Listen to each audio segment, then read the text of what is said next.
তো বন্ধুরা, আমরা এখন সকলে রেডি হচ্ছি দুপুরবেলা। এখন খুব দুপুর হয়নি, এই 10:30-11টা বাজে। তো সকলে স্নান টান করে সকলে ছোটো মামার বাড়ি থেকে সকালে টিফিন করে এবার আমরা চলে যাব মেজো মামার বাড়িতে। মেজো মামার বাড়িতে আজকে দুপুরবেলা নিমন্ত্রণ আমাদের। তো ওখান থেকে খাওয়া দাওয়া সেরে আজকে আমরা বিকেলবেলা বেরিয়ে পড়ব।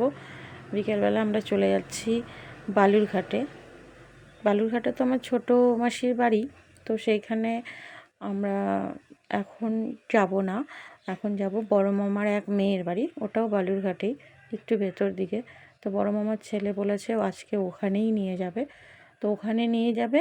আর মাঝখানে মানে পথের মাঝে একটা মন্দির আছে, নামি মন্দির আর কি, গুগল সার্চ করলে এই মন্দিরটা পাওয়া যায়।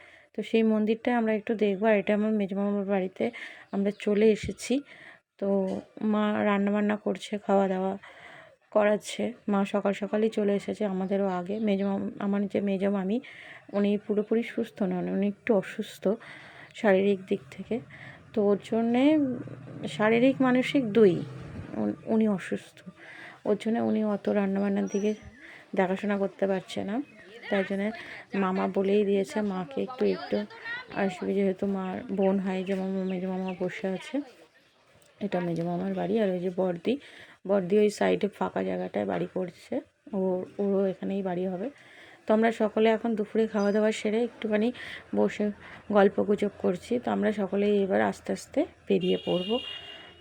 তারপরে ছোটো মামার বাড়ি গিয়ে ওখানে রেডি সেডি হয়ে একেবারে ব্যাগপত্র নিয়ে আমরা বেরিয়ে পড়ব। এই দেখো, এই গাছটা মেজো মামাদের বাড়িতে একটাই গাছ।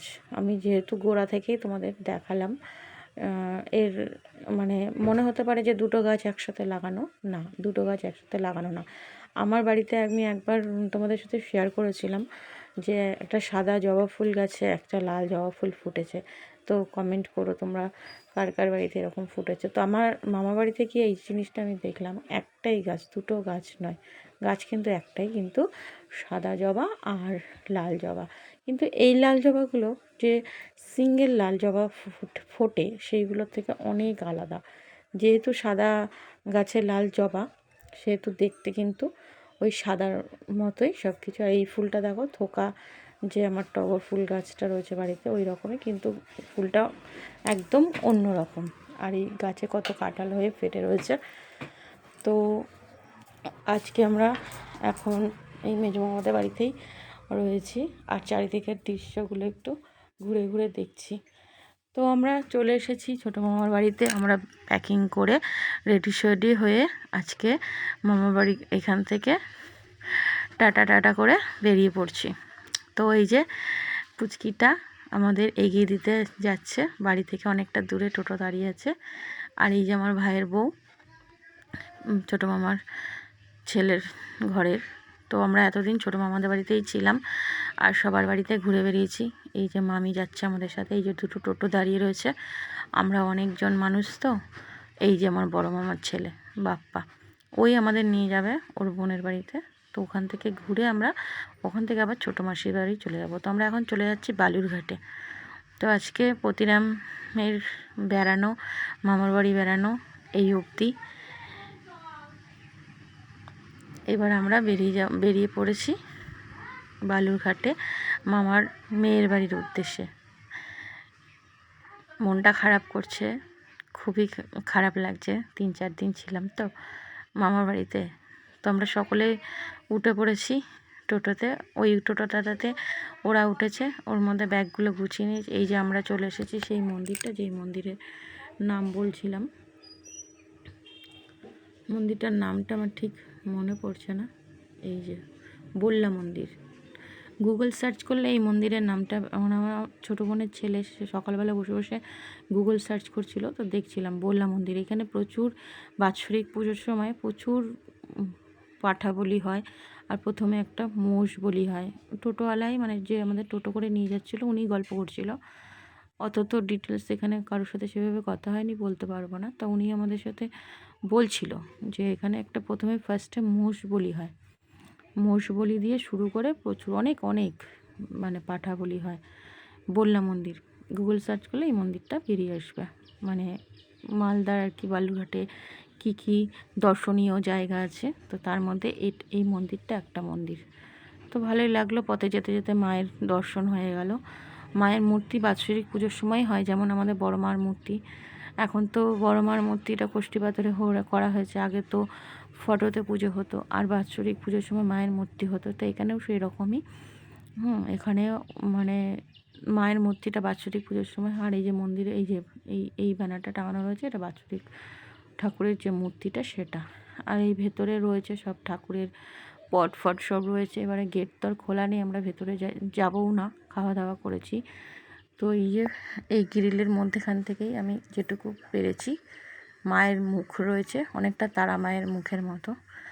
তো এইগুলোই একটু তোমাদের সাথে শেয়ার করে দিলাম। তো আজকের ব্লগ আমার এই পর্যন্তই। টাটা বন্ধুরা, সবাই ভালো থেকো। আর অবশ্যই কমেন্ট করে জানিও তোমরা কে কোথা থেকে আমার এই ভিডিও দেখছো। কমেন্ট করে জানিও। আর আমার এই ছোট্ট পেজটাকে ফলো করে আমার পরিবারের সাথে থেকো। সবাই ভালো থেকো। এবারে আমরা আবার টোটোতে উঠে আবার রওনা দেবো বোনের বাড়ির দিকে। মন্দির দর্শন হয়ে গেল, মন্দির দর্শন করে আমরা বেরিয়ে পড়বো আবার মাঝপথে। বেশ ভালোই লাগলো মন্দিরটাতে নেমে, মন্দিরটা দর্শন হয়ে গেল। তো এইসব জায়গাগুলো আগে আমরা কখনো আসিনি, ছোট ছিলাম তো এত কিছু ঘুরে আমরা দেখিনি।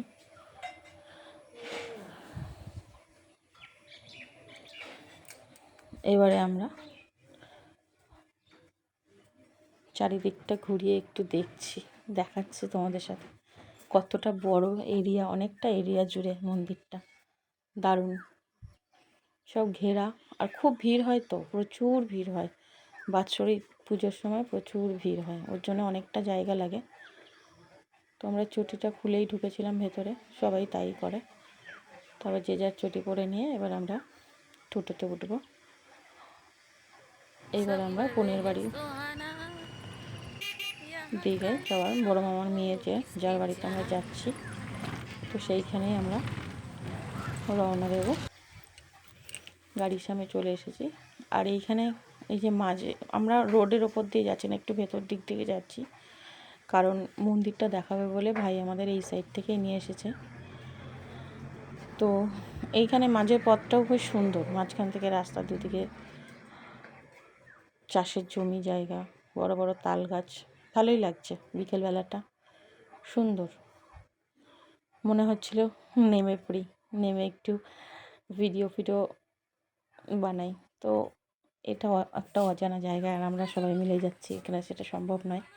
তো আমরা চলে এসেছি মিষ্টির দোকানে, কুটুম বাড়ি যাচ্ছি তো নিশ্চয়ই মিষ্টি নিতেই হবে।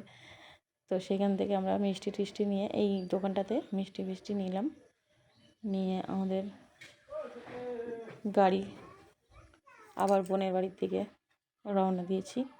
এই যে গুনগুন টোটোতে বসে এখন সিঙ্গারা খাচ্ছে, ওকে আর অভিরূপকে, কেউ খাবে না বললো, সবাইকে জিজ্ঞেস করলাম।